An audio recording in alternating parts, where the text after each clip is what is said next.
Allez. Boker Tov, Shavua Tov, Chodesh Tov. Alors nous reprenons dans Shabbat, 6e chapitre, Dav Samachbet Amoud Aleph. Nous étions arrivés sur le commentaire de la Gemara sur la Mishnah qui disait Velo bekuli ar, velo bekovelet. Parmi les choses qu'une femme n'a pas le droit de sortir avec le jour du Shabbat dans le Rosh Hashanah, il y avait ces deux termes, ces deux accessoires, Kouliar et Kovelet. Rashi avait dit dans la Gemara, on l'expliquera. Ensuite, il y avait un troisième, Lobe Tzluchit Shel Plaïton, que Rashi avait déjà expliqué, donc je rappelle pour mémoire que Tzluchit Shel Plaïton, Tzluchit c'est un flacon, et Plaïton, Rashi avait dit c'est Mishra d'Aparsema, il avait dit baume en français, c'est la résine du balsamier, et c'est ce qu'on appelle en français la myrrhe.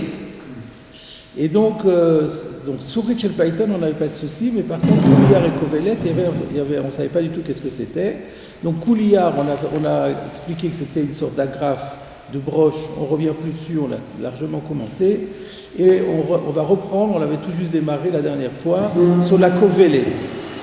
Donc, je reprends dans la Gemara, aux deux points, à peu près vers les 4/5e de la page, vers le bas, les derniers deux points, on avait Maï Kouliar, Amarav, Mochabanta, on avait dit c'est la grafe. Kovelet, qu'est-ce que c'est que Kovelet? Amarav, c'est toujours Rav qui dit, Chomarta de Philon, c'est Chomarta de Philon, Chen Amarav assi, Chomarta de Philon. Donc tout le monde est d'accord pour dire que Kovelet en hébreu, en araméen, ça correspond à Chomarta de Philon. Le problème, c'est que nous, on n'est pas plus avancé, parce que Chomarta de Philon nous paraît aussi abscon que Kovelet. Alors, on regarde le commentaire de Rashi, qu'est-ce qu'il nous dit sur Chomarta de Philon? C'est à la 5e ligne, à partir du bas, dans Rashi. Chomarta de Philon, Kesher, c'est un petit sachet. Ici, Kesher est un faux ami, ça ne veut pas dire un nœud, ça a aussi le sens de sachet. Ça n'aurait pas de sens ici de dire que c'est un nœud. Chez Kashurbo, alors c'est vrai que pourquoi est-ce que, quelle est l'étymologie? Pourquoi le mot Kesher veut dire sachet? Parce que le sachet, il est attaché. Ouais. Alors de là, il y a eu une extension de langage. Donc Kesher, un sachet, chez Kashurbo, Sam, dans lequel est attaché un produit, on va dire comme ça, chez Shmo Philon. Et le nom de ce produit, c'est Philon. Et c'est pour ça qu'on parle, donc en d'autres termes, Chomarta, ça veut dire un sachet, et Philon, c'est le nom du produit en question. Alors qu'est-ce que c'est que ce produit? Recho Arev, c'est un parfum, c'est quelque chose qui est fait pour donner un bon parfum. Donc c'est un sachet qui contient un parfum. Maintenant, quel parfum? Il y a tellement de parfums dans le monde. Rashi nous dit, Ubelaz, balsamo. En langue étrangère, on va dire comme ça, parce que c'est pas du français, c'est de l'italien en l'occurrence. En italien, ça s'appelle balsamo. Veisha sherechara to'anato alea. Et le Rashi nous dit ça pour qu'on comprenne, ça va nous être utile pour la suite. Qu'est-ce qui porte ce genre d'accessoire avec un parfum à l'intérieur? C'est les femmes qui dégagent une mauvaise odeur. Ça arrive parfois que le corps dégage des toxines qui ne sentent pas très bon, et donc elle les porte comme un déodorisant. Alors la question est de savoir qu'est-ce que c'est exactement ce balsamo. On avait commencé à en parler la dernière fois. En général, on comprend que ça revient au mot, c'est la même chose que ce qu'on avait dit avant, balsamo. Il y avait écrit balsama dans le Rashi sur Plaïton. Donc ça serait cette myrrhe en question, ça serait aussi ce produit du balsamier. Le problème c'est que, mais pourquoi, si c'est la même chose, alors pourquoi est-ce que Rashi emploierait un terme italien alors qu'avant il avait utilisé le terme français? Donc c'est pas possible. Alors vous savez que un des éditeurs, plutôt une des personnes qui a rédigé un petit ouvrage sur les loazim de Rashi, c'est Moshe Katan. Moshe Katan, Paul Klein pour les intimes, voilà, que ceux qui étaient à Kader dans le temps ont dû connaître. Donc, il faisait partie de la famille des Klein. Les Klein, c'est toute une grande famille. Quand il est venu en Israël, il a hébraïsé son nom de Klein en Catane. C'est la traduction hébraïque du mot Klein. Et donc, il propose une explication pour dire pourquoi est-ce que Rachi aurait employé le terme italien à la place du français, il doit y avoir une petite différence. Et dans le sens que c'est un produit de même origine, d'où la familiarité des termes, sauf que dans le premier cas, c'est quelque chose qui est contenu dans une sluchit, dans un flacon, donc c'est du liquide. Et là, c'est dans un sachet, donc c'est du solide. Donc c'est la même origine, mais ce n'est pas exactement le même produit. Dans un cas, c'est un produit liquide, c'est de l'huile qui sert à se frictionner, et là, c'est un solide, je ne saurais pas dire si c'est une forme de pâte ou autre chose, mais en tout cas, c'est quelque chose qui est solide et qui exhale un bon parfum. Voilà ce que propose Moshe Katan, ce qui paraît tout à fait cohérent par rapport au sachet. Alors moi, initialement, quand j'avais vu ça, je m'étais dit, mais je ne suis pas tout à fait d'accord, parce que si c'était comme ça, Rachi aurait quand même dû employer le terme en hébreu qu'il avait utilisé plus haut, à savoir afarsema. Dire que c'est l'afarsemon, simplement dire que c'est un solide au lieu d'un liquide. Pourquoi est-ce qu'il se réfère plus à afarsema?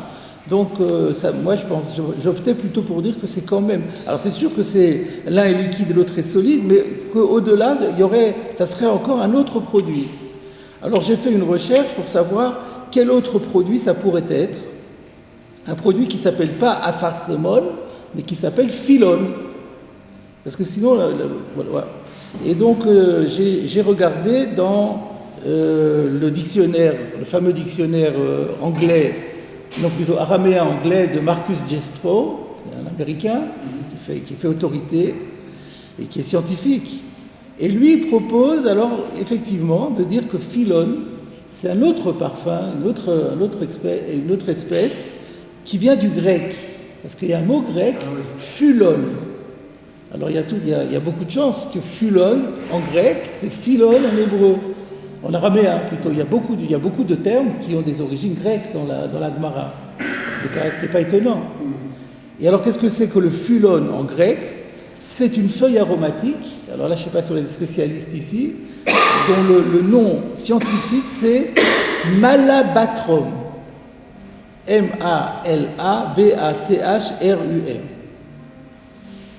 Voilà, donc avec ça, donc moi je pensais que Rachi allait dans cette direction-là.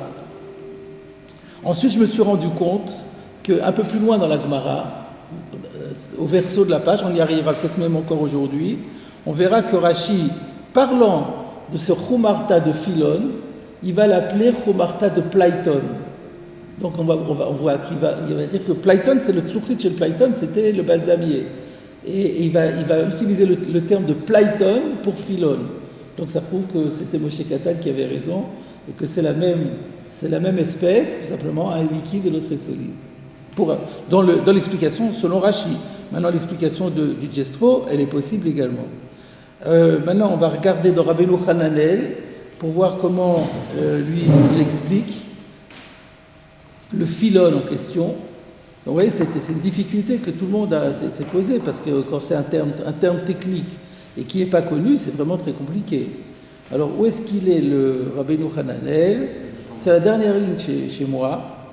Kovelet, on va travailler le tableau, Kovelet, Chumarta de Philon, Perouche, Bessamin, Beloulin, que de Metargem, Beloula, Défila. Alors, c'est encore autre chose. Qu'est-ce qu'il dit là? Il dit que philon, ça veut dire mélanger. C'est-à-dire, Bessamim Beloulim. Ce sont plusieurs parfums qui sont mélangés ensemble. D'où il sort ça? Il dit parce que dans la Torah, qu'il a écrit Beloula, à propos des Menachot, Beloula Bachemen, la farine qui est pétrie dans de l'huile, Beloula, eh bien, le Targum Onkelos traduit Beloula, Défila. Donc fila, c'est baloul. Donc c'est encore une nouvelle, encore un nouveau pshat. Et ce pshat-là, on le retrouve dans le Rif. On ne va pas maintenant aller chercher dans le Rif. Le Rif et le Roche, je vais vous le citer parce que je l'ai noté ici. Le Rif et le Roche disent sur notre Chomarta de Philon, Perouche, Choulia, un morceau ou une pâte, chez le Bossem, d'un parfum, chez Mitkachet Bo la vir Reacha Mimena, qu'elle utilise elle se part avec pour faire passer les mauvaises odeurs. Veikar Lachon Philon, dit le Rif, et à la base, le mot Philon, Milachon Belula Bachemen, de Metargeminan de Phila Bimeshach. D'ailleurs, je crois que dans la Gemara, chez nous aussi, on a un Gilion qui rapporte ce Rif. Et donc, on retrouve dans Rabbeinu Hananel, non, on retrouve dans le Rif, dans le Roche ce qu'a écrit le Rif, et dans le Rif ce qu'a écrit Rabbeinu Hananel. Excusez-moi, là sur Internet, la Malabatrum, oui. C'est une forme de cinnamon, et en français ce serait de la cannelle. Oui, cinnamon c'est la cannelle. Bon, très bien, ça pourrait convenir. Je ne savais pas que la Malabatrum... L'écorce d'un arbre. Malabatrum, donc ça serait simplement de la cannelle. Ça pourrait être aussi de la cannelle. J'ai pas cinnamon, saisi. parce que disent Malabatrum, ça fait partie des groupes des arbres de... Ça veut dire une variété particulière, parce que sinon on dirait cannelle. Donc c'est la famille. On va dire plutôt que c'est un parfum qui est de la famille de la cannelle. Et en français, c'est l'écorce de l'arbre, quoi. Et qui est utilisé à partir de l'écorce de l'arbre. Très bien. Très très bien. Alors si vous voulez, on peut... Mais enfin, on va gagner du temps aussi. On va regarder dans le Shulchan Aruch. Je vais regarder dans le Shulchan Aruch, mais je ne vais pas vous demander de le chercher, ce n'est pas la peine, juste pour ça. Vous voulez le faire? Allez. On va regarder comment le Shulchan Aruch rapporte ce din. On va voir quelle est l'opinion. Donc on a de nombreuses opinions ici. On a vu toute une variété d'opinions. On va voir quelle est pour laquelle le Shulchan Aruch a opté. Donc vous avez la référence. C'est toujours les Gimel. C'est toujours Shin Gimel, parce qu'on parle de ce que les femmes. Je rappelle que le Shin Aleph c'est les hommes et Shin Gimel c'est les femmes. Donc suivre tête ou suivre Yud. Alors, suivre Yud, voilà, Yud Aleph. Yud Aleph. C'est là qu'on est. L'Otetse Bekuliar, on l'avait déjà vu. Velo Bekovelet, Ve'u Kesher, Shekashurba Bosem, Sherecho Tov. Donc, finalement ça va d'après tout le monde, finalement. J'avais noté que ça correspond à Rashi. Mais parce que le mot Kesher, c'est de Rashi, effectivement. Kesher chez Kashurba. C'est-à-dire que c'est le lachon de Rashi, en fait. Comme Rashi, Kesher chez Kashurbo, jusque-là, c'est Rashi. Mais après, quand il dit Bosem chez Rechotov, c'est pas nécessairement Rashi. C'est même plutôt, comment il avait dit le Rif, Choulia chez le Bosem. Bon. Donc finalement, non, je me suis trompé. Finalement, c'est la vie de tout le monde. Il rentre pas plus. Comme il rentre pas dans l'identification du Bosem, donc il s'est pas mouillé en quelque sorte. Et donc on voit que c'est un parfum. Maintenant, quel parfum c'est? Est-ce que c'est un mélange de parfum? Il n'a pas dit que c'est un mélange de parfum. C'est pas comme le Rif qui disait que c'était un mélange de parfum. Mais c'est pas sûr parce que ce Bosem, ça peut être le résultant d'un mélange de plusieurs espèces. Donc je dirais qu'il n'a pas voulu rentrer dans le détail. Peut-être que l'Islamora il est plus. Alors regardons, ça m'étonnerait, mais je ne crois pas, mais on peut regarder. La meud et la meud Aleph, c'est déjà. Alors la meud, V'u Kesher. Veisha Sherechara Toenet Alea, une femme qui dégage une mauvaise odeur, le porte sur elle. Veina Chayevet Alav, mais si elle sort avec, elle ne sera pas obligée d'apporter un sacrifice, c'est-à-dire que ce n'est pas Isro d'Oraïta. Pour quelle raison? Mipne Sheu Tarshit, parce que c'est considéré comme une parure, parce que l'on a besoin. Alors, le khatrila assour, c'est juste interdit midrabanan, dilma shalfa vatia le hatouya, parce qu'on a peur qu'elle enlève pour le faire admirer. Voilà, donc elle n'a pas expliqué. Et kashurba bosem, vehu adin, chez lot etse betzluchit shel shemen. Et là, c'est le din shel shemen afarson, c'est le tzluchit shel Platon. Apparemment, que le Shulchan Aruch, bizarrement, n'a pas repris. Alors que la Mishnah parlait aussi de tzluchit shel Platon, le Rambam le renote, et le Shulchan Aruch l'a oblitéré. Alors le Mishnah Bora s'est autorisé à le compléter en disant ça serait la même chose si c'est le flacon qui contient de l'huile de myrrhe, et là il rajoute que c'est kavou al-zroa, qu'elle le porte en général sur le bras. Ça c'est quelque chose qu'on ne savait pas. Regardons dans le petit lamed du Sharat Sioun, qui est-ce qui pense que c'est sur le bras? Ah ben c'est le Rambam. Ah oui, alors si le Rambam dit ça, évidemment, c'est indiscutable. Très bien.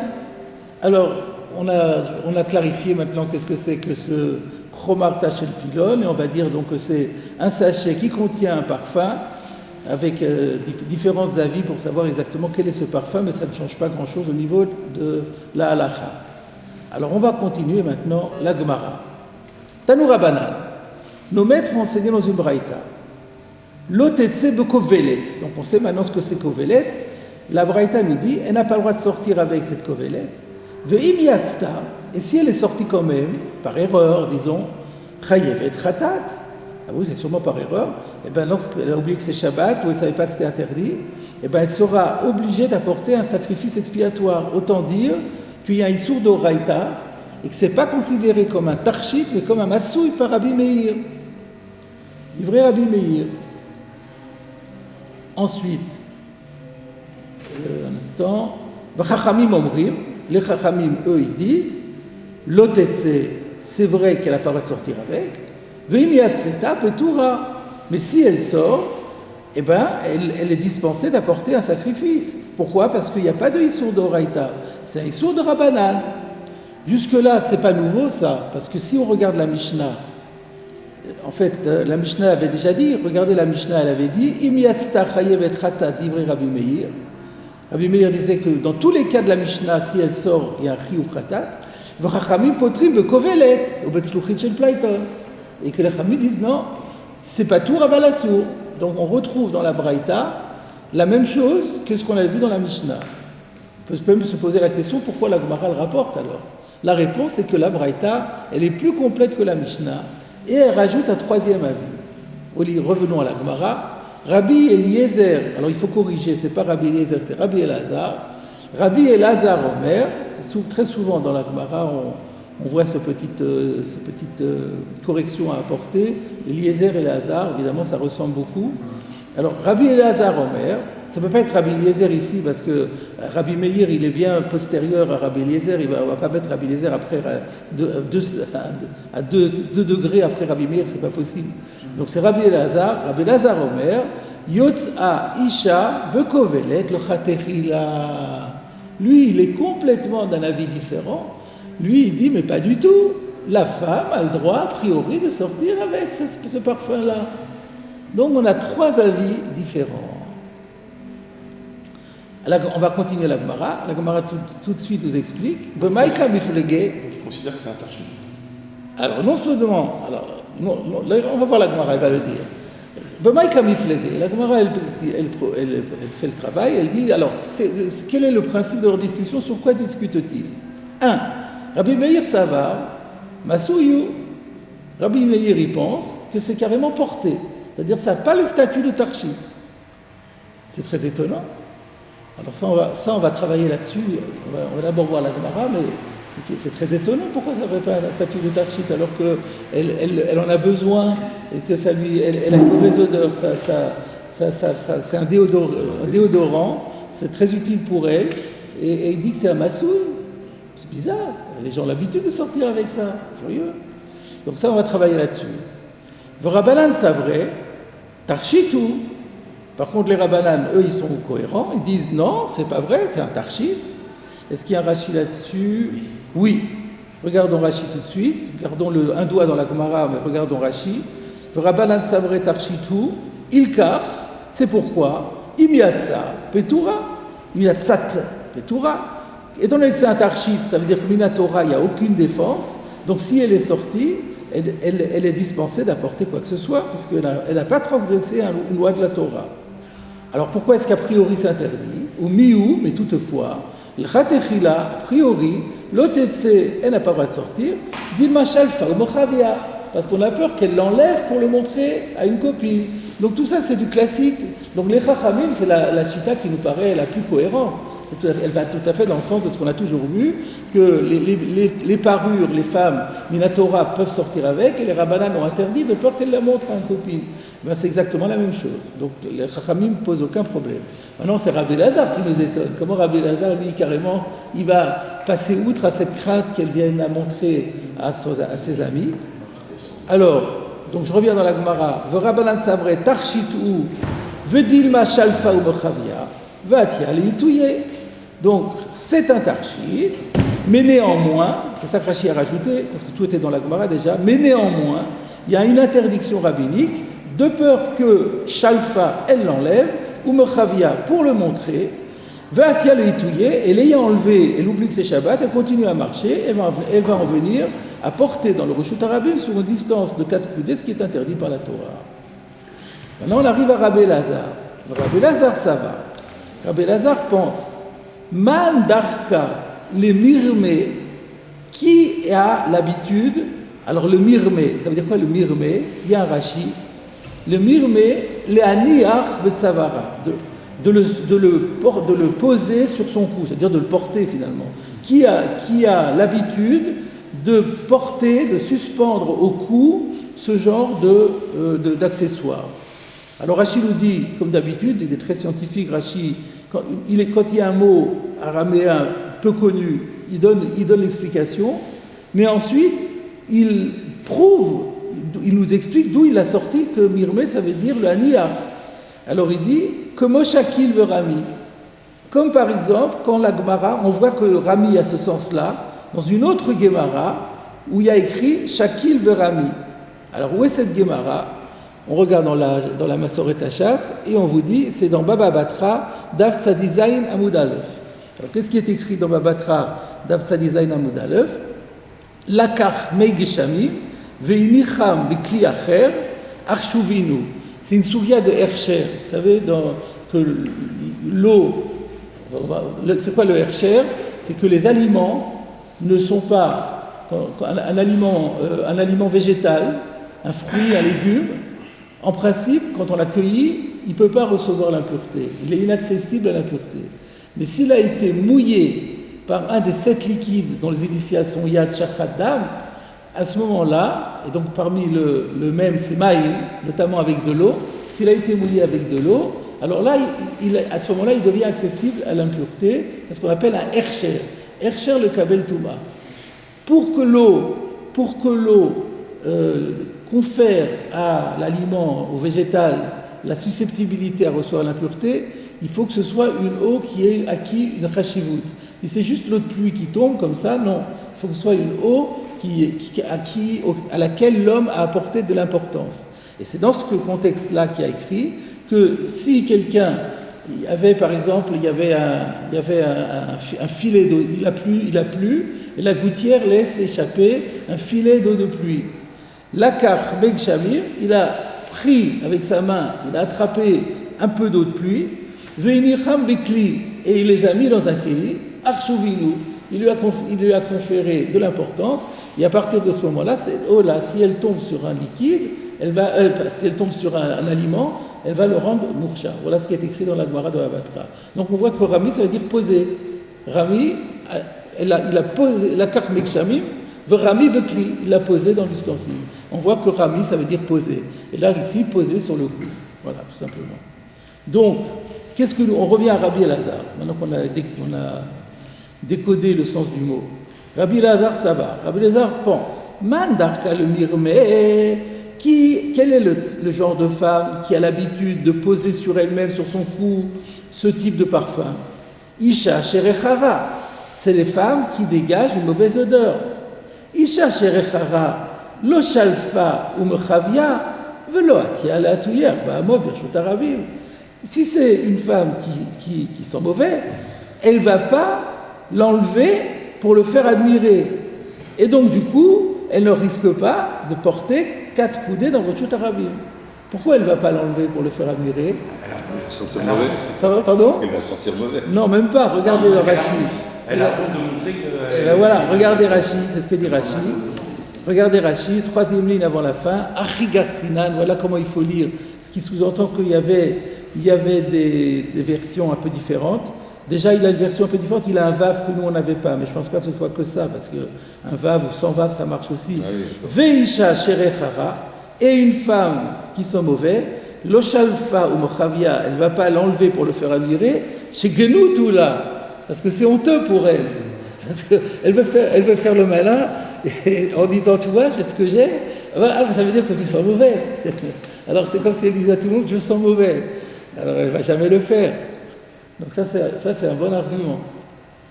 Alors, donc, au point qu'on peut se reposer la question sur les chachamim maintenant. Mais quand même, c'est pas un minag pour les femmes de se parfumer, d'être toujours... Mais c'est vrai qu'elles...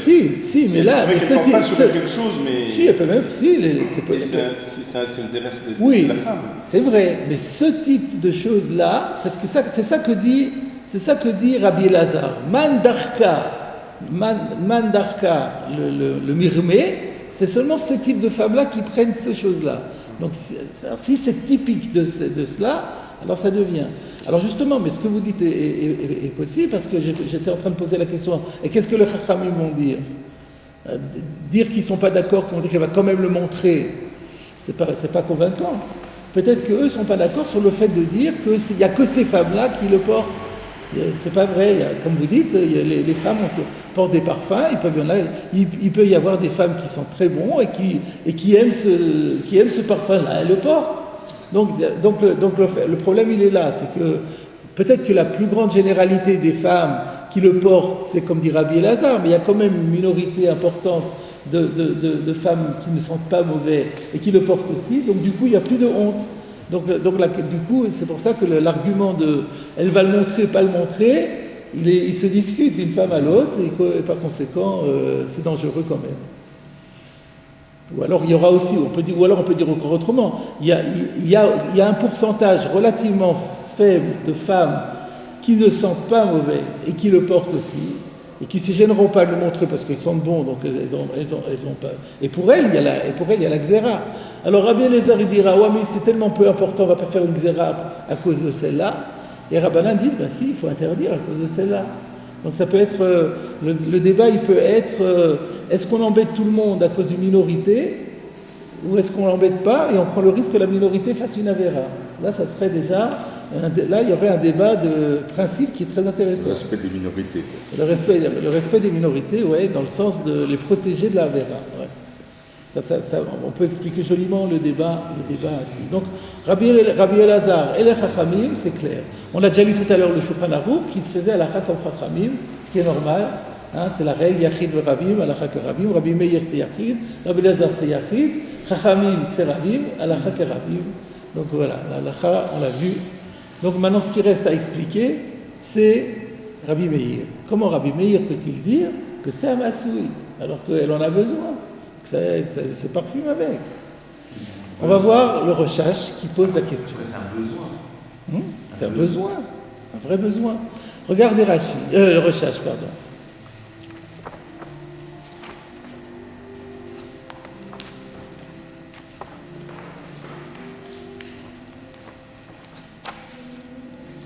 Le Rochash.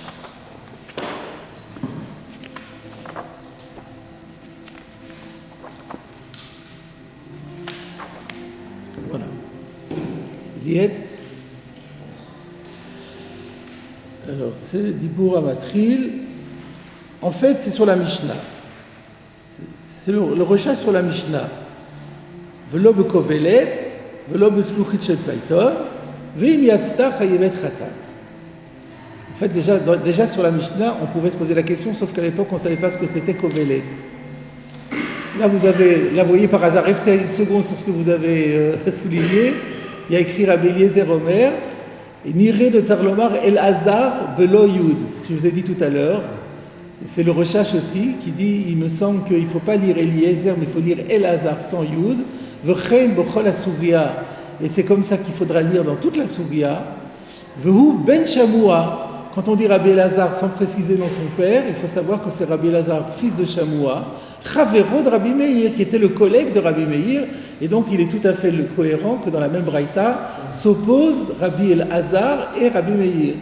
Ou Beyoter, le Lachon à Tosfot, le El, et particulièrement si on suit l'expression de Tosfot beaucoup plus haut, page Gimel Amouda, Dibur Matril Bar, de Rabbi Elazar Ka'amar, le Rabbi Meir, de Rabbi Eliezer, Aya Rabbe de Rabbe, que Rabbi Elazar dit à Rabbi Meir que Rabbi Eliezer, lui, c'était le maître de son maître. C'est ce que je vous ai dit tout à l'heure, on ne va pas dire que le maître du maître et se trouve à la fin en train de discuter avec l'élève de ses élèves.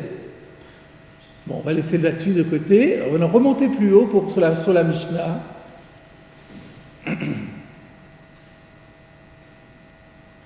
Là, vous êtes sur la Gemara, on monte encore. Ah, il faut changer de colonne.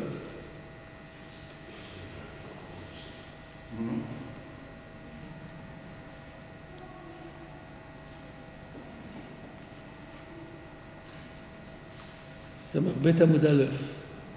Voilà. Non, c'est pas celui-là. Voilà. Velo bekovelet, velo betzluchit shel paiton, ve'im yatzta chayevet chatat, divrei Rabbi Meir. Voilà, donc c'est la chita de Rabbi Meir qui dit que sur le kovelet, on est chayav chatat. Donc c'était déjà dans la Mishnah et on l'a revu dans la Braïta et la Gemara a explicité les choses en disant que Rabbi Meir pense que c'est un masoui. Kacheli, c'est difficile pour moi. De ha ema asuyin le micher echara, puisque, alors je ne sais pas pourquoi il emploie le pluriel, parce que ce qu'on a dit c'est sur Kovelet essentiellement, peut-être aussi Tzluchit Shel Paiton, on verra ça plus tard dans la Gemara. Là il a l'air de dire que les deux, le Kovelet et le Tzluchit Shel Paiton, tous les deux sont conçus pour être portés par quelqu'un qui sont mauvais. Que d'Amrina Bigmara, comme on le voit dans la Gemara. Dans ces conditions, Amay Rabbi Meir Mochayev Khatat. Pourquoi Rabbi Meir dit que celle qui sort avec encourt un sacrifice expiatoire, ce qui veut dire que c'est interdit par la Torah parce que c'est considéré comme une charge, non pas comme une parure. Lama Yigreu Mikemiya Mumche. Pourquoi un tel parfum serait moins qualifié de tarchit que, par exemple, l'amulette qui a fait ses preuves, ou chez Perach Rashi le El, à propos de laquelle Rashi avait expliqué plus haut d'Afsamor Amud Aleph, de Mishnah, sur la Mishnah, de Tarchitou le Cholé, que Echam Bouchav. Qu'est-ce qu'on avait dit? Pourquoi est-ce qu'un malade peut sortir avec une amulette qui a fait ses preuves? Parce que pour un malade qui porte une amulette, ça devient un bijou, plus qu'un bijou, c'est comme sa tenue vestimentaire, ça fait partie de ses vêtements. Parce qu'il en a besoin pour son corps. Ben là aussi, elle en a besoin pour son corps. Donc c'est comme ça fait partie de sa tenue vestimentaire. Pourquoi ça serait un massouille? C'est pas le même enjeu quand même. Parce que le malade, on peut dire que c'est question de vie de mort, alors que là, c'est confort pour les autres. Elle n'est pas malade. Alors on va regarder, peut-être c'est ce que dit le Rochach. Vezé Yeshlomar.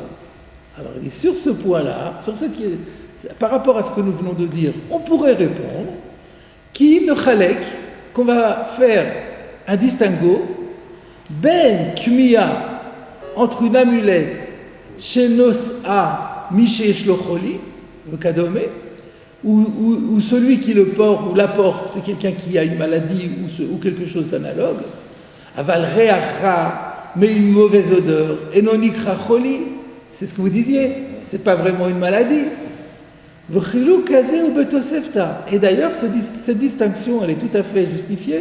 On la trouve déjà dans la Tosefta, chez Hevi Arif, que le Rif va citer, Besof Perek Shmona Shratzim, beaucoup plus tard dans Shabbat, à la fin du chapitre Shmona Shratzim. Donc jusque-là, on s'en est sorti, en faisant la distinction entre la maladie, ça c'est vraiment quelque chose qui fait partie de ses vêtements, mais quelque chose qui est de l'ordre du luxe, parce que bon, il y en a qui disent c'est pas grave, c'est mauvais, tant pis pour l'entourage, et puis c'est tout. Donc c'est pas aussi fondamental. Aval caché, mais là, vous allez être échec et mat. Parce que il y a encore un problème. Mais Hadetnan le Kaman, parce qu'il y a une Mishnah plus loin, on n'a pas encore vu, nous on est d'Af Samer Bet, et c'est d'Af Samer Dalet Amud Bet, il y a écrit comme ça, Yotzot Bepilpel, que les femmes peuvent sortir avec un grain de poivre dans la bouche pour enlever la mauvaise haleine. Et ça ne s'appelle pas porter, bien qu'elle porte, en principe on ne peut pas sortir dans la rue avec un bonbon dans la bouche, ça s'appelle porter, mais si c'est un grain de poivre pour enlever la mauvaise haleine, ça n'est pas considéré comme un masouille. Ou Pérouche Bigmara, la Gemara on a expliqué pourquoi elle sort avec le pilpel, chez le réachapé, c'est à cause de l'odeur de la bouche, c'est-à-dire la mauvaise haleine. Alors donc là, quelle différence entre cette odeur, cette mauvaise odeur et cette mauvaise odeur? Pourquoi là c'est considéré comme un masouille et là ça ne l'est pas? Là c'est un problème. Et de toute façon, la bouche, on peut la garder fermée. Et alors? Il n'y a pas d'odeur qui sort. Et malgré tout, on a autorisé. Alors qu'elle va remettre. Là, c'est ouvert. C'est un peu difficile pour une femme. Alors qu'elle va remettre, donc c'est encore plus difficile à renforcer la question. Alors, on peut dire qu'il y a un problème de volume. Un grain de poivre, c'est mâché où? Chatzishiur assomi la Torah, ça ne change rien. Veoulai, suspense.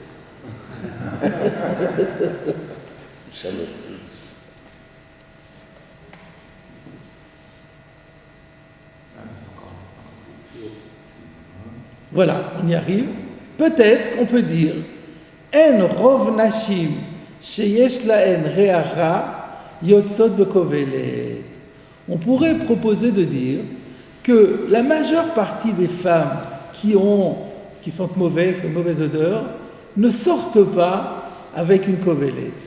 Comme chez Katav Arav Bekouliar, un peu comme le Bartholomew avait proposé, parce que vous vous rappelez que le couliard, on avait dit que c'est une agrafe, on avait dit, mais si c'est une agrafe, pourquoi est-ce que ça serait considéré comme un massouille? Puisque c'est utile, ça permet de fermer l'encolure. Et donc, comment ça se fait que Rabbi Meir dit que c'est un massouille? Il avait dit parce que la plupart des gens ne le font pas. Donc il y a un critère. Pour que ce soit considéré comme un tarchit, pour qu'un accessoire donné, quel qu'il soit considéré comme un tarchit, il faut qu'au moins on ait une majorité de la population qui l'utilise comme tarchit. Alors si on dit que la majeure partie de la population des femmes qui ont une mauvaise odeur ne sortent pas avec cette kovelet, c'est juste une minorité, alors on comprend que Rabbi Meir dit que c'est un massour. Mais dans ce cas-là, si on dit ça, on ne comprend plus les chachamim. Et alors il faudra dire qu'il y a une marloquette, s'il y a un rov ou pas. Mais ça, on n'aime pas faire des marloquettes sur la Metsiout. Donc on est mal. Conclusion, où le film Shekatafti B'Siyata Dishmaya, le El, Nuntet Amudbet, Atishapir Kan Bipshitut. Mais d'après ce que j'avais écrit avec l'aide du ciel, plus haut, page 59b, là ça va bien facilement. Donc il reste encore un joker. Alors je vous propose de regarder, d'abord avant de voir le recherche d'Afnuntet Amudbet, regardez la Gemara d'Afnuntet Amudbet, vous allez voir, c'est frappant de regarder la Gemara d'Afnuntet Amudbet après celle que nous venons de voir maintenant. C'est une Gemara que nous avons faite, mais on a un peu oublié. En tout cas, je parle pour moi. Regardez à la première ligne de la Gemara d'Afnuntet Amudbet. Voilà. Tanu Rabanan. On a enseigné dans une baraïta. Lotetse Isha be'ir shel Za'av. Là-bas, il s'agissait de Ir shel Za'av, c'est-à-dire Yerushalayim shel Za'av. C'était un gros bijou qui représente, en or massif, qui représentait la ville de Jérusalem. Et la question est de savoir si on peut sortir avec. Regardez ce que dit la Braïta. Lotetse Isha be'ir shel Za'av, ve'im yatzta chayevet chatat, divrei Rabbi Meir. Rabbi Meir dit qu'elle n'a pas le droit de sortir avec. Si elle sort avec, elle encourt un sacrifice expiatoire. C'est Rabbi Meir. Vachachamim omrim, les Chachamim ils disent, lotetse, vim yatzta petura. Je suis d'accord avec toi quand elle ne sort pas avec, mais si elle sort, elle n'a pas de korban parce que c'est un tarchit. Rabbi Elazar Omer, yotza isha be'ir shezav lechatchila. Vous remarquez, c'est copier-coller. C'est intéressant de voir ça. C'est sympathique que le recherche nous ait ramené cette Gemara-là, parce qu'en fait, on l'avait pas pensé, mais en vérité, c'est exactement ce triple débat, il n'est pas unique. C'est quelque chose qui revient sur lui-même. Et chaque fois, les mêmes auteurs avec la même position. Rabbi Meir qui dit Chafratat, Chachamim qui disent Patour Avalassour, et Rabbi Lazar qui dit Moutar. On continue la Gemara, comme de la même façon que chez nous, elle a expliqué les trois avis, elle les avait expliqués là-bas aussi. Alors, Rabbi Meir ça va, Masouyou. Rabbi Meir pense que c'est un Masouy. Rabbanan Savre Tarchitou, c'est un Tarchit, donc il n'y a pas d'Issour d'Oraita. Pourquoi il y a Issour de Rabbanan? Dit Machalfa ou Mochavia Levati à la touiller, parce qu'il y a un risque qu'elle le montre, parce que c'est très beau, elle va le montrer à ses copines. Rabbi Lazar, pourquoi il permet? Savar, man darka le mefak, beir sheza, vous voyez le même style de démarche que ce qu'on a vu chez nous. Chez nous, il a dit qui a l'habitude de sortir avec ce type de parfum. Là, il dit qui a l'habitude de sortir avec ce type de bijoux. Isha Chashuva, c'est des femmes de la haute société. Isha Chashuva, l'homme shalfa ou mochavia. Les femmes de la haute société, elles ne s'abaissent pas à enlever leurs bijoux pour le faire admirer. Et donc voilà comment on avait le triple débat, donc qui est vraiment calqué. Donc ça valait la peine de revoir cette Gemara pour la mettre en relation avec la nôtre. Donc de la même façon que chez nous on ne comprenait pas pourquoi Rabbi Meir dit que c'est un Massoui, la question s'était déjà posée là-bas aussi. On a un magnifique bijou et il dit que c'est un Massoui, mais ça c'est un Tarchit au sens propre. C'est même pas besoin de dire que c'est assimilé à un Tarchit, c'est Tarchit au sens propre. On va revoir ce que disait le Rochage à ce sujet. On l'avait fait à l'époque, on l'a oublié.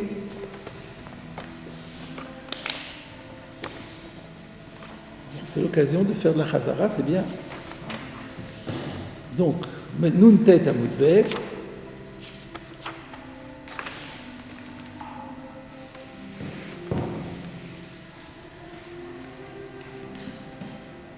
Rabbi Meir Savar Masoui ou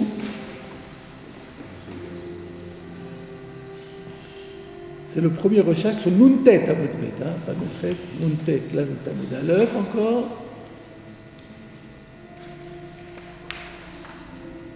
Comme je suis en zoomé, C'est la colonne suivante.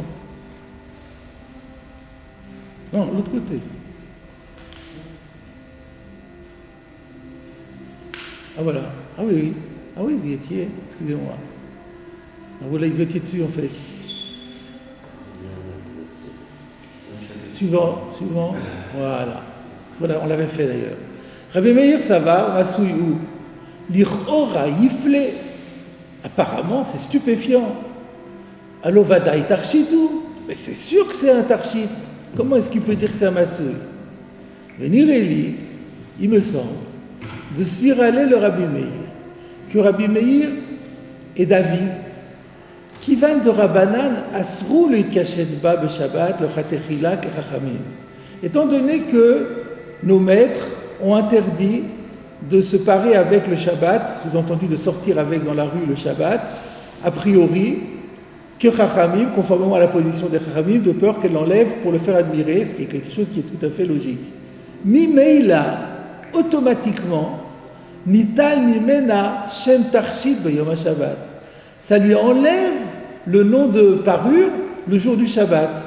Ve'avek Masoui, et donc ça devient Masoui.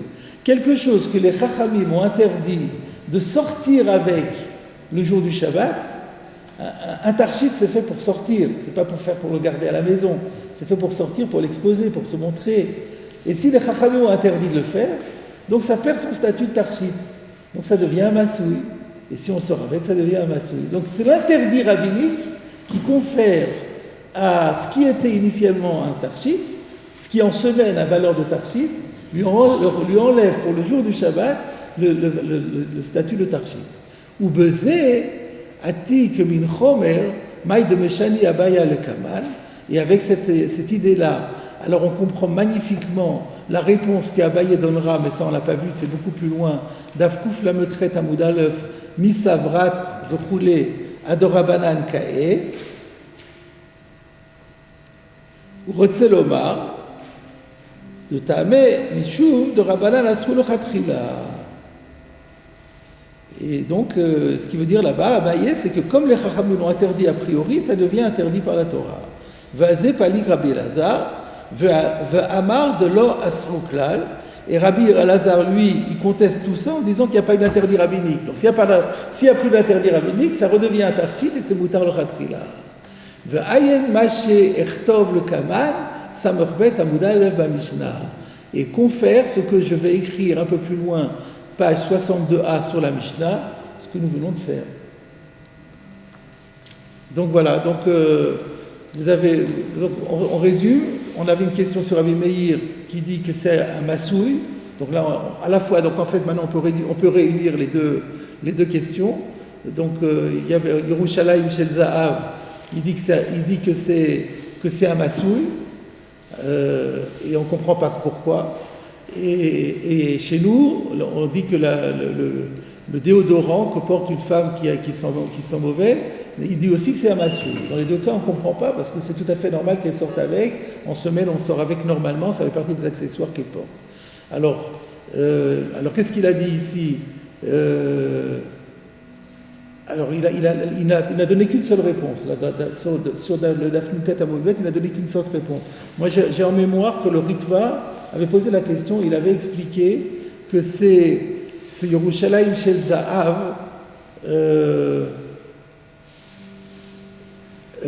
c'était quelque chose qui était extrêmement lourd, c'était un signe extérieur de richesse, et c'était pas une parure. C'était juste pour faire riche. Et que de ce fait, ça avait un statut de massouille et pas un statut de tarchit. Tarchit, c'était pour enjoliver la personne, pour la mettre en valeur. Mais là, si c'est juste pour montrer qu'elle a de l'argent, c'est pas très joli et ça fait pas un tarchit. Il semble que c'était le Rishon qui avait dit ça. Et donc, en tout cas, chez nous, le recherche a proposé deux idées. Donc, la première idée serait de dire que c'est une question de population. Combien de personnes, est-ce que c'est la majorité de la population, une minorité de population qui sort avec cela? Et puis, l'autre, c'est de dire, voilà, quand il y a un Issour de Rabbanan, le Issour de Rabbanan influe sur le statut de Tarchit et lui confère le statut de Massoul. Mais c'est étrange quand même, parce que ça veut dire que tout Issour de Rabbanan devient, pour Rabbi Meir, automatiquement un Issour de Rabbanan. Pas tout Issour de Rabbanan, oui. On parle dans le domaine de Tarchit uniquement. Dans le domaine de Tarchit, c'est tout. C'est très limité, c'est très restreint. Mais que les interdits rabbiniques aient des implications sur la loi de la Torah, ça c'est quelque chose de très courant. Par exemple, le Chametz, qui devient Surbana Midrabanan, si une femme reçoit les Kiddushin, elle reçoit Erev Pesach du Chametz, qui est Mutar Mina Torah Bana'a, mais que les Chachamim ont interdit, donc maintenant que les Chachamim ont interdit, il n'a plus aucune valeur, donc elle n'est pas Mekudeshet Midoraita. Donc, qu'il y ait des implications du din de Rabbanan sur le din de Raïta, c'est quelque chose qui existe, et donc on peut très bien entendre ce que dit Rabbi Meir ici, ce que fait dire le recherche à Rabbi Meir. Tout ce qu'on a interdit depuis le début du chapitre, en disant que si on est pour ne pas faire Khatat, Rabbi Meir n'est pas d'accord avec ça. D'après ça, ouais, vous avez raison de le faire remarquer, d'après ce que dit le recherche, dans tous les cas de la Mishnah, où on aurait dit eh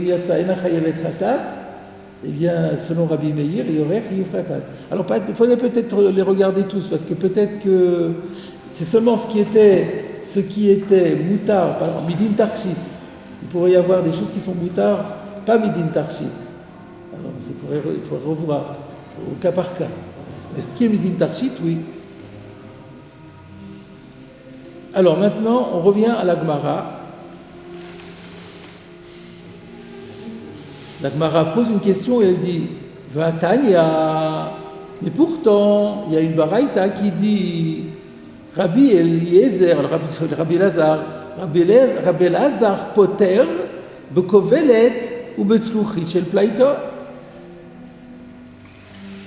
Rabbi Elazar dispense d'un sacrifice dans le cas de la kovelette du sachet qui contient un parfum solide, ou betzluchit shel plaito, et aussi le flacon qui contient de l'huile de myrrhe. Alors c'est quoi la question? Il considère que c'est un assour quand même des Rabbanan. Bravo, bravo. Regardez Rashi. Va'atani Rabbi Eliezer poter, va'acha shari lo chatrila. La question est que quand vous employez le terme de patour, ça veut dire patour avalassour. Parce que sinon on dit moutar. C'est quelque chose que la Gemara a déjà expliqué d'Av Gimel Amud Aleph. Quand vous dites il est dispensé de sacrifice, ça sous-entend c'est interdit. Si c'est permis, on ne se pose même pas la question de savoir s'il devrait apporter un sacrifice expiatoire, c'est permis. Donc évidemment que si on dit patour, ça veut dire avalassour. Sinon on dit moutar. Donc puisqu'il dit Rabbi Elazar poter, il ne dit pas matir, il aurait pu dire Rabbi Elazar matir. Non, il n'y a pas écrit dans cette... Là c'est une autre braïta. Une autre braïta qui dit Rabbi Elazar poter au lieu de matir. Donc la question de la Gemara, c'est il y a contradiction entre les deux braïtot sur la position de Rabbi Elazar. Chez nous, on a dit que Rabbi Elazar, il a dit clairement, c'est permis. Hein, Rabbi Elazar avait dit Yotsa isha bekovelet lechatechila, elle peut. Et comment concevoir que maintenant il dit non, elle n'est pas tour. Je dispense de korban quelqu'un qui est une femme qui sort avec une kovelet. Et tu as dit qu'elle peut sortir a priori. Voilà la question que soulève la Gemara. Avant d'aller plus loin, je voudrais soulever ici une remarque du Ritva. Le Ritva, il dit, mais attends, de quoi on a parlé dans la braïta précédente? De Kovelet ou de Tzluchit Shel Plaïton? De quoi on a parlé? Kovelet. On n'a pas mentionné Tzluchit Shel Plaïton. Donc quand est-ce que Rabbi Elazar, il a dit que c'est Moutar le Khatrila? Il l'a dit pour Kovelet. Pour Tzluchit Shel Plaïton, on ne sait pas. Nous, dans la Mishnah, on a vu que Tzluchit Shel Plaïton, c'est assour, d'après tout le monde. Rabbi Elazar n'intervenait pas. En tout cas, on a vu que c'est assour. Donc pourquoi ne pas dire? Pourquoi ne pas répondre? La Gemara ne va pas répondre comme ça. Pourquoi ne pas répondre que quand Rabbi Elazar a permis, il a permis la kovelet. Mais Tzluchit Shel Plaïton, qui encore une fois c'est un flacon qui contient de l'huile de myrrhe, ça peut-être que toutes les femmes sortent avec. C'est pas seulement les femmes qui ont mauvaise odeur. C'est tout le monde, comme vous dites, les femmes aiment bien sortir avec des parfums. Elle sort avec ce parfum attaché au bras, comme le Rambam avait dit. Et là, il est d'accord que c'est assour de peur qu'elle l'enlève pour le montrer. Et donc, comme il voulait traiter en même temps Kovelet et Tzluchit Shel Plaïton, il a utilisé une terminologie qui est commune aux deux, le dénominateur commun. S'il dit patour, c'est valable pour les deux. Moutar, il ne pouvait pas dire, parce qu'il y en a un qui est moutar et l'autre est assour. Donc, voulant traiter des deux, il a dit patour. Voilà la question du Ritva. Pourquoi la Gemara ne répond pas comme ça? Réponse du Ritva. La Gemara pense que, à ce stade, la Gemara a pensé que, dans la mesure où il traite en même temps de Kovelet et Tzluchit Shel Plaïton, les deux ont le même statut. Et que les deux, c'est seulement Isha Sherechara. Et donc la Gemara va vouloir répondre dans le même sens. Et donc on reste finalement avec ce doute. En fait, on ne saura pas si Rabbi Elazar, il met Tzluchit Shel Plaïton dans le même sac que Kovelet ou pas. Mais la Gemara, elle a voulu admettre que, au cas où c'est la même chose, on va quand même trouver une solution. Voilà la réponse. Et c'est pour ça qu'on plus on avait vu, je ne sais plus dans quelle hauteur, on a vu déjà qu'il avait compris que c'était le Mishnah Bora, je crois, tout à l'heure. Il mettait Tzluchit Shel Plaïton dans le même statut ah non, mais pas d'après Rabbi Elazar. Non, c'était pas le Mishnah Bora, parce qu'il ne parlait pas de Rabbi Elazar. Je sais plus, il me semble qu'on avait vu quelqu'un qui disait qu'il mettait les deux dans le même sac. Et effectivement, il y a un doute là-dessus. On ne sait pas si si Tzluchit Shel Plaïton a le même statut que Kovelet d'après Rabbi Elazar. Bref, on revient à la Gemara. Donc la Gemara a posé la question, comment se fait-il qu'une fois Rabbi Elazar dit permis, et l'autre fois il dit non, pas permis, patour, dispensé de korban, sous-entendu, mais assour. Réponse de la Gemara, lokashia. Il n'y a pas de contradiction. Vous voulez qu'on arrête là ou encore un petit peu? Lokashia, il n'y a pas de contradiction. Ha, kika yad Rabbi Meir, ha, kika yad Rabbanan. Dans un cas, c'est lorsqu'il s'adresse à Rabbi Meir. Dans un cas, c'est quand il s'adresse au Rabbanan. Regardons Rashi. Ha de Katani Poter, ou la Braïta qui enseigne le mot Poter, dispense, Kika ya Rabbi Meir. Ça, Rabbi Elazar emploie le terme de Poter lorsqu'il se réfère à Rabbi Meir, lorsqu'il vient contredire la position de Rabbi Meir. Qu'est-ce que ça veut dire? Rashi nous précise, nous explicite. Be'aïm adnita, dans la nouvelle Braïta qu'on vient de voir où il y a écrit Poter, lo aïrou Rabbanan. Les Rabbanan n'interviennent pas, ils ne parlent pas. Et la Rabbi Meir le Choudé, la seule personne qui avait parlé avant Rabbi Elazar, c'était Rabbi Meir le Choudé seulement. Et qu'est-ce qu'il avait dit Rabbi Meir? Chayav. Vegabe chiyuv de Rabbi Meir, shayach le mitne Rabbi Elazar Poter. Donc, il s'agit d'être à propos de Rabbi Meir qui dit qu'il y a un chiyuv, il est approprié d'employer la terminologie de Rabbi Elazar Poter. Afalpi sheumatir le chatrila. Bien qu'en vérité, il dit que c'est permis a priori.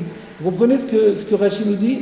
Si vous avez une braïta qui dit seulement Rabbi Meir Mechayev, on ne va pas dire Rabbi Elazar Matir, c'est pas joli. Quand on contredit quelqu'un, on reste dans son référentiel. Donc lui, il a dit Chayav. Quel est l'opposé de Chayav? C'est pas tout. Alors c'est sur le plan du style. Sur le plan du fond, c'est vrai que ça serait plus scientifique et rigoureux de dire Matir. Là, il est Mechayev et l'autre, il est Matir. Mais sur le plan du style de la Mishnah et des Braïtot, c'est plus joli de dire toi tu dis Chayav, moi je dis pas tout. Voilà, c'est plus facile à retenir aussi. À l'époque, tout était fait pour qu'on puisse mémoriser le plus facilement possible. Tu dis Chayav, je dis pas tout. Mais quand je dis pas tout, ça ne veut pas dire pas tout Rabalasour. Je dis pas tout parce que toi tu disais Chayav. Mais moi je vais encore plus loin que toi. En vérité, je suis Matir. Voilà ce que Rashi a dit. Donc la Braïta où il dit pas tout, c'est parce qu'avant lui n'a parlé que Rabbi Meir. Et Rabbi Meir ayant dit Mechayev, alors lui dit Poter. Rashi, deuxième Rashi, Ha Kikaya Rabbanan. L'autre Braïta, c'est lorsque Rabbi Elazar se référait à la vie des Chachamim. Rashi nous dit Bematnita Dilel. Là, il s'agit de la première Braïta, celle qu'on avait vue avant, de Aïrou Rabbanan Ba, dans laquelle les Rabbanan étaient intervenus après Rabbi Meir. Ve Amrou Patour, ils avaient déjà dit Patour par rapport à Rabbi Meir. Parish Rabbi Elazar Be'edi Alemilte. Du coup, Rabbi Elazar vient expliquer explicitement, littéralement, le Milté, son opinion. Les flouguer à l'ayou pour afficher son désaccord avec eux. Ve Amar, et il dit Yotza lo chatrila. Ah, vous dites Patour. Patour, ça veut dire Patour Abalassou, ben moi je dis Moutar lo chatrila. Donc la réponse de la Gemara, c'est il n'y a pas de contradiction. Rabbi Elazar, en vérité, il permet. C'est sûr qu'il permet. Mais pourquoi une fois il dit Patour, une fois il dit Moutar? Ça dépend dans le contexte, ça dépend à qui il s'adresse. S'il s'adresse à quelqu'un qui avait dit moi je pense qu'il y a Issour d'Oraïta, il dit non, il n'y a pas d'Issour d'Oraïta. Je ne rentre pas dans la question de savoir de Rabbanan, je dis il n'y a pas d'Issour d'Oraïta, je dis Poter. Maintenant, s'il y a déjà un débat avant moi, il y en a un qui dit Issour d'Oraïta, l'autre qui dit Issour de Rabbanan, moi, Rabbi Elazar, j'interviens et je dis non, je suis d'accord ni avec l'un ni avec l'autre. Il n'y a ni Issour d'Oraïta, ni Issour de Rabbanan, c'est Moutar le Khatrila. Et c'est la première Braïta. On va arrêter là, donc puisqu'on a résolu notre problème.